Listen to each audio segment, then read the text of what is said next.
What is happening with Kith? I feel like I've seen this sentiment for a while now that Kith is on the outs with their fan base. A lot of people criticizing what the brand has become, both in terms of the declining quality of their collabs, their merch, their clothing itself, increased prices for what that clothing is, and I think what the brand actually represents to its core fan base.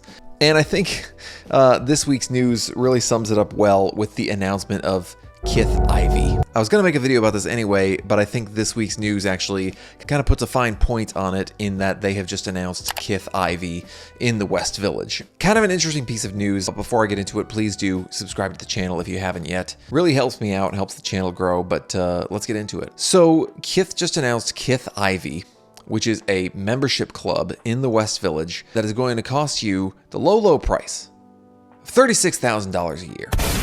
My God, what a bargain. It is a wellness club with a heavy emphasis on pedal ball, which I'm unfamiliar with. It looks similar to pickleball, but I gotta tell you, I don't know jack about pickleball either. Sports in general, not my forte. But yeah, among the features of this wellness club is New York City's first Erewhon. I actually think it's the first Erewhon outside of LA. And if you don't know anything about Erewhon, congratulations. It is the extremely pricey LA-based grocery store that is famous for selling, you know, celebrity endorsed smoothies, as well as things like it's like a $30 strawberry, just groceries that are insanely expensive and kind of for the sake of being expensive. So the fact that it is going to be in this wellness center for Kith, I think really crystallizes what the brand is becoming. So let me take a step back and talk about that a little bit. I've seen this growing sentiment among fans of the brand that it's not what it used to be, or at least it's just pushing things a little too far bit by bit. And even I'll come out and say this. I actually like Kith. I'm not a huge supporter of the brand or anything. I have a couple, actually I only think I own one piece. I got the Clark's Samba Kith collab. It's like a 3-way collab. And those are cool. I like them a lot. Other than that, I've bought a lot of their NFL collabs for family members. Just because I felt like, oh, instead of getting you a regular NFL shirt, I'll get you a $70 one that you can not care about because you don't know what Kith is. Shouts out to my father-in-law. But yeah, so that being said, I'm not being like a hater on the brand or anything. Or I'm not trying to, at least. But I'm mostly just saying what other people have said. And I've felt this a little bit myself. Kith is, to me, I have sort of a thesis about this.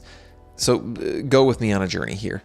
Kith opened in 2011, for those who don't know. And if I had to guess, I would say Ronnie Fieg's vision for the store was supreme, but with the gleaming Terminator skull of capitalism fully revealed from it. If supreme wasn't already like a cynical capitalist money-making grind, Kith is that supreme times like 1,000. There's very little artifice. There's very little in the way of just saying yeah, we're just here to sell out, baby.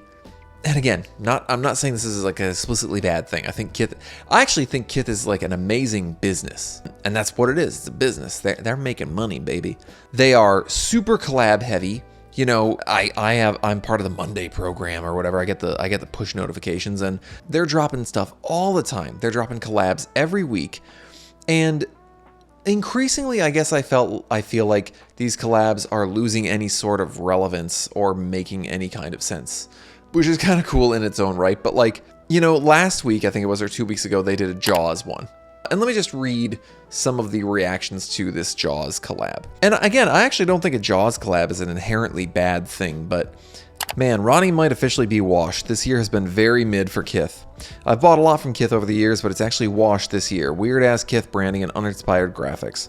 This is both exactly what I expected and somehow worse. This is a straight-up AI-ass Kmart shirt. What have we come to? Lazy licensing slop. This is so bad, completely uninspired. Our expectations were low, but holy shit. Weak. Pass for me, dog. So that's the temperature in the room over at the Kith subreddit.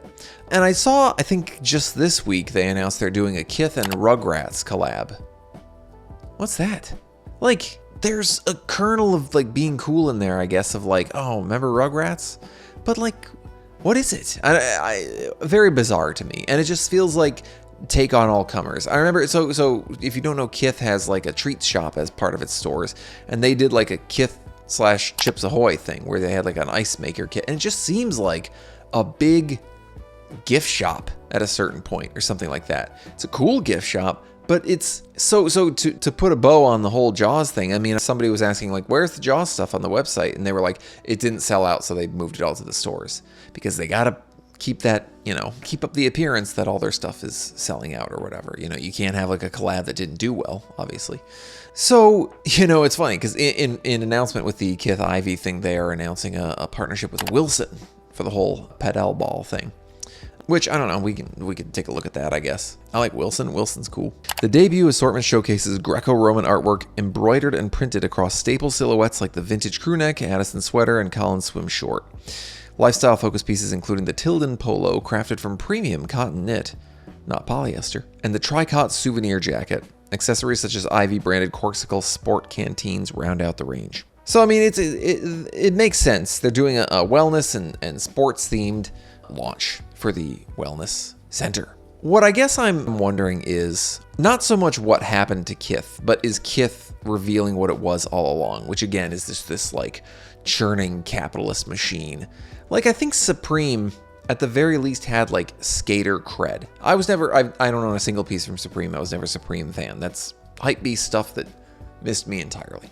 Though I've heard it's back, baby. I would love it if Hypebeast made a comeback, actually. That would be fantastic. Just to see them out and about in their natural habitat. And I just get the sense that Ronnie Fieg looked at Supreme and he was like, oh, that's what I want to do. But I want to make it 10,000 times, KO-Ken times 4 and freaking juice it to the max. And just do collab after collab. And, again, Kith started as a footwear store and quickly moved into streetwear. It makes sense, and I think they've been very successful in that. There's no way to say that Kith is not a successful operation. They have like 12 stores now. They have one, and interestingly enough, like I mentioned, Erewhon, this is the first Erewhon in LA, or Erewhon outside of LA.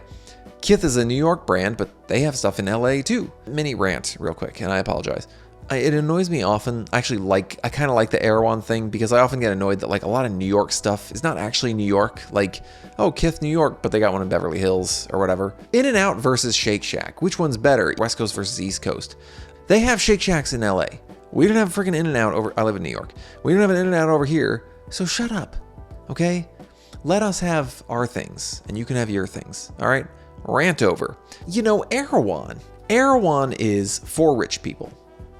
And I think I saw somebody quote that Kith is no longer hiding the fact that it's just like accessible streetwear for rich people, or for rich people to participate in streetwear in a sanitized way.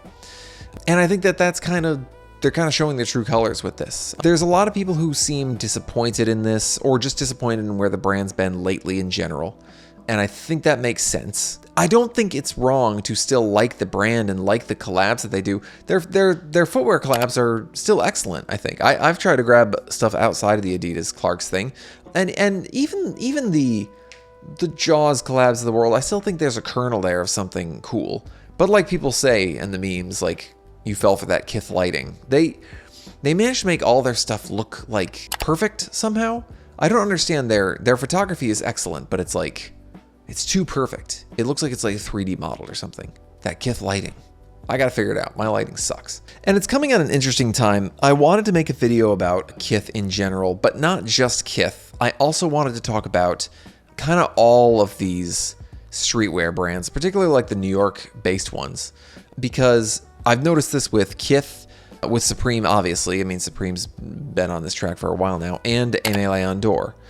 All of which, the fan base is basically every time they drop something saying like, it's too pricey, this doesn't do anything for me, I'm not feeling it, whatever. Aime Leon Dore has a similar thing where the styling is like fantastic, but if you actually look at the pieces, it's like, I could thrift that.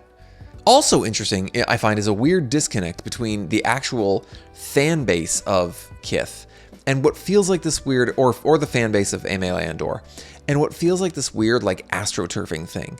Like if you look up Aime Leon Dore posts on Instagram, it's all people being like, Aime Leon Dore did it again. They've redefined the winter season once again. And then you look at the actual people commenting on this stuff and they're like, this sucks. Or just like, nah, it's complete flatline for me. So I don't know. I feel like it's like the Metacritic score where you see like the critic score and it's super high and the user score and it's in the toilet.